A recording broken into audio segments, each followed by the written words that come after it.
Assalamualaikum warahmatullahi wabarakatuh. Saya Rubia Mesarah, NIM 1914080040 dari Tadris IPA Fisika akan menjelaskan review materi biofisika topik 5 yaitu bioakustik. Pengertian bioakustik. Bioakustik adalah bidang ilmu yang mempelajari karakteristik suara, fisiologi suara, organ suara, fungsi suara, analisis suara hingga manfaat suara bagi makhluk hidup.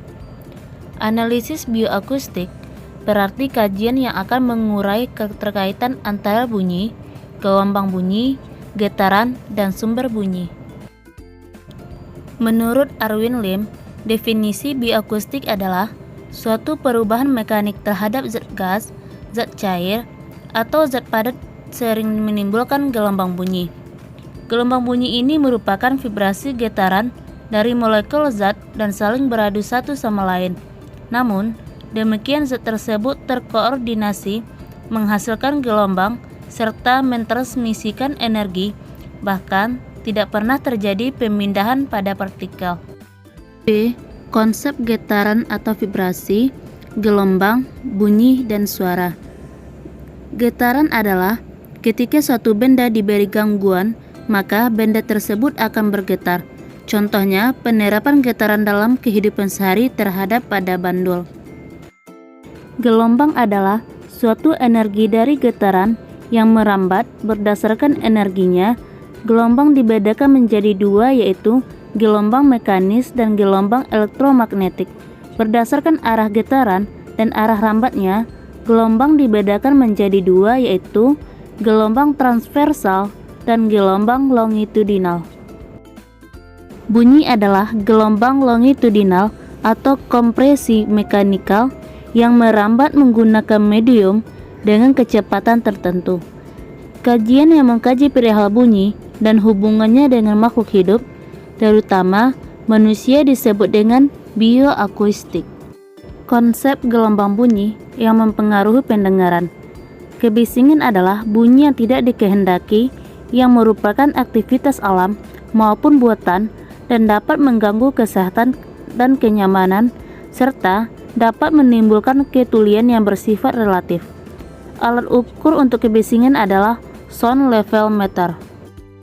Pembagian kebisingan berdasarkan frekuensi tingkat tekanan, bunyi, dan tenaga bunyi, terdiri dari bising pendengaran, bising yang berhubungan dengan pekerjaan, dan bising impuls. Berdasarkan waktu terjadi, terdiri dari bising kontinu dengan spektrum luas, bising kontinu dengan spektrum sempit, bising terputus-putus, dan lainnya. Pengaruh bising pada kesehatan, yaitu hilangnya pendengaran sementara, kebal atau imun terhadap bising, telinga berdengung, kehilangan pendengaran mental, biasanya dimulai dari frekuensi 4000 Hz, dan menimbulkan gangguan psikologis berupa stres, insomnia, dan depresi. Struktur dan fungsi organ indera pendengar pada manusia dan hewan. 1. Indera pendengaran pada manusia, yaitu telinga luar, telinga tengah, telinga dalam, koklea, daun telinga, tulang-tulang pendengaran, dan lain sebagainya. 2. Indera pendengaran pada hewan. Beberapa mamalia akan menggunakan daun telinga untuk memfokuskan suara yang diterimanya. Sistem ini disebut sistem sonar, yaitu sistem yang digunakan untuk mendeteksi tempat dalam melakukan pergerakan dengan deteksi suara frekuensi yang tinggi atau ultrasonik.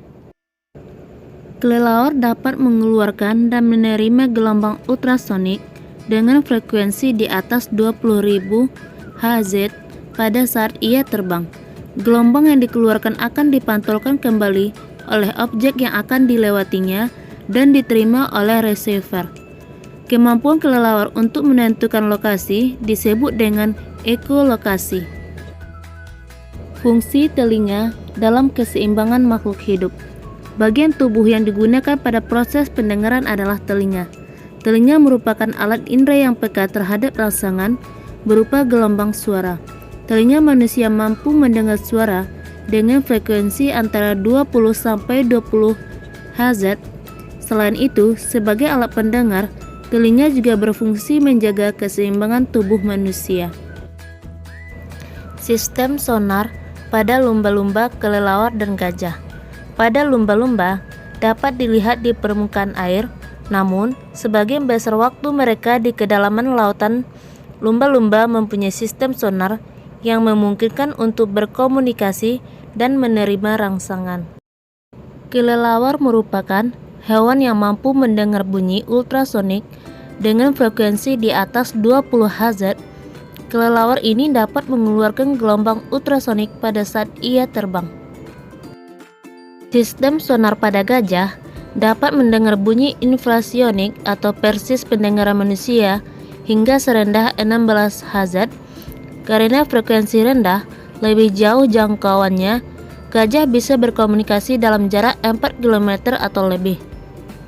Telinga yang besar gajah mampu mendengar suara berkumpulnya awan sebelum hujan.